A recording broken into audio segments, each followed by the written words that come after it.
आज 11th chemistry के video में हमें एटॉमिक स्ट्रक्चर के टॉपिक पे चर्चा करनी है।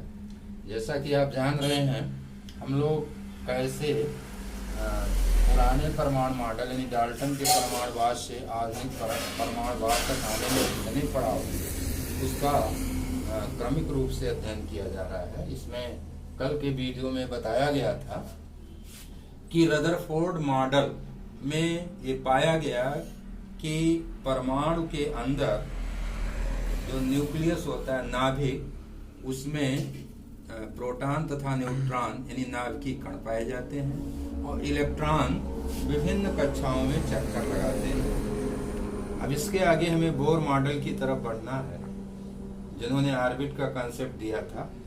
लेकिन इसके पहले हमें रदरफोर्ड परमाणु मॉडल की क्या दोष थे, इसकी चर्चा कर लेनी है। तो दोष का अध्ययन करने से पहले हमें हाइड्रोजन स्पेक्ट्रम यानी एक इलेक्ट्रॉन वाले परमाणु या इसके सदिश आयन का जो स्पेक्ट्रम होता है उसके बारे में थोड़ा देख लेना है। बच्चों, स्पेक्ट्रम जो है, जैसे हम प्रकाश के स्पेक्ट्रम में देखते हैं कि प्रिज्म के द्वारा विवग्योर प्राप्त होता है, यानी भिन्न भिन्न रंगों की एक पट्टी क्रमबद्ध तरीके से प्राप्त होती है।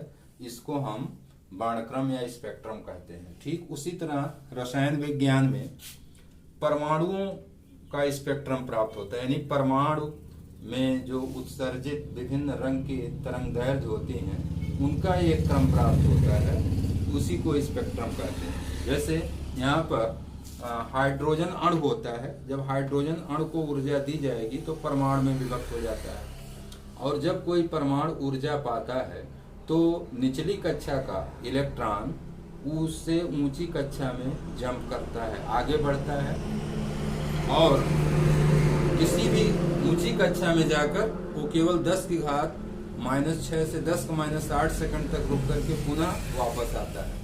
और वापस होते हुए जब अन्य कक्षाओं में आता है तो जो ऊर्जा अवशोषित किया था उसी का उत्सर्जन करता है। तो इस तरह से एक क्रम से भिन्न भिन्न तरंगदैर्घ्य की किरणें प्राप्त होती हैं।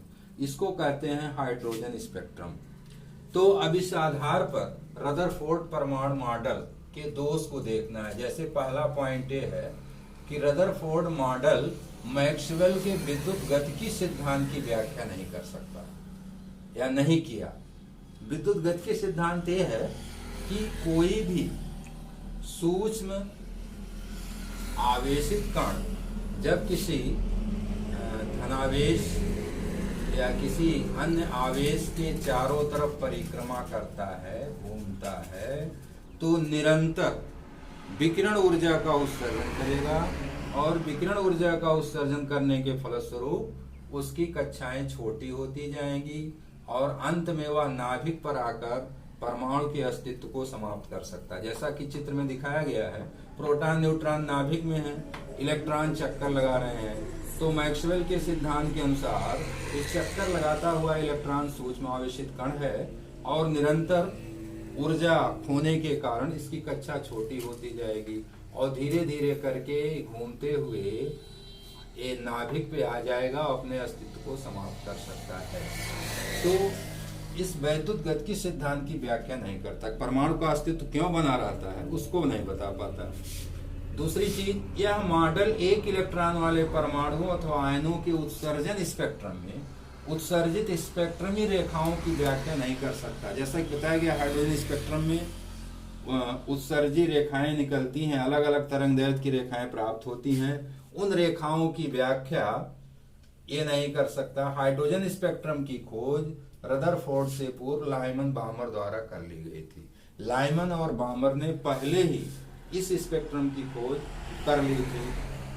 तीसरा है, यह मॉडल लाइमन बामर द्वारा प्राप्त असतत स्पेक्ट्रम की व्याख्या नहीं कर सकता। असतत और सतत दो स्पेक्ट्रम होता है। सतत स्पेक्ट्रम में सभी मतलब अनिश्चित आवृत्ति की तरंगदैर्घ्य प्राप्त होती है, जबकि असतत स्पेक्ट्रम में निश्चित आवृत्ति वाली रेखाएं प्राप्त होती है। तो इससे जो स्पेक्ट्रम प्राप्त होता है वो असतत होता है। इसकी व्याख्या भी ये आपका रदरफोर्ड मॉडल नहीं कर सका। तो इन सब दोषों का निराकरण करके बोर ने एक अलग मॉडल प्रस्तुत किया जिसे बोर मॉडल कहते हैं। तो इसके लिए एक महत्वपूर्ण सिद्धांत है प्लैंक का क्वांटम सिद्धांत, इसे जान लेना जरूरी है।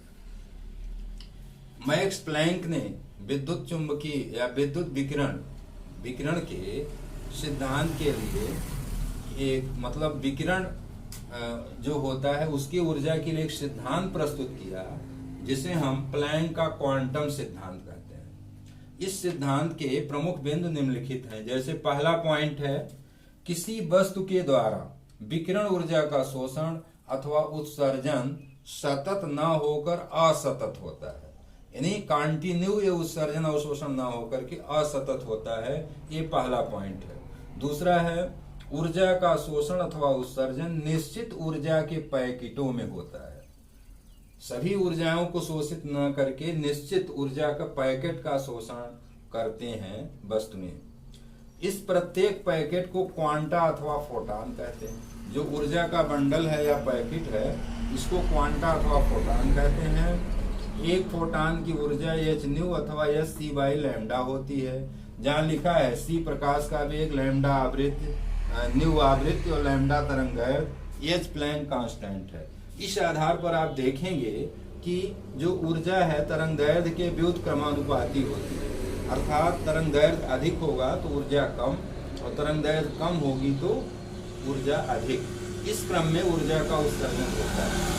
और अगला पॉइंट, किसी भी वस्तु के द्वारा शोषित अथवा उत्सर्जित ऊर्जा की मात्रा एक क्वांटा की पूर्ण गुणक, जैसे h new, 2h new, 3h new, और इसी कारण असतत स्पेक्ट्रम प्राप्त होता है क्योंकि बीच में h न्यू 2h न्यू के बीच जो ऊर्जा है इसका अवशोषण नहीं होता है। और इस आधार पर जो विगौर है इसमें दिखाया ई डिक्रीजेज, यानी वायलेट से रेड की तरफ जाएंगे तो ऊर्जा घटेगी क्योंकि तरंगदैर्घ्य है इसकी बढ़ती जाती है, इसलिए ऊर्जा घटेगी और तरंगदैर्घ्य इसकी बढ़ती जाती है।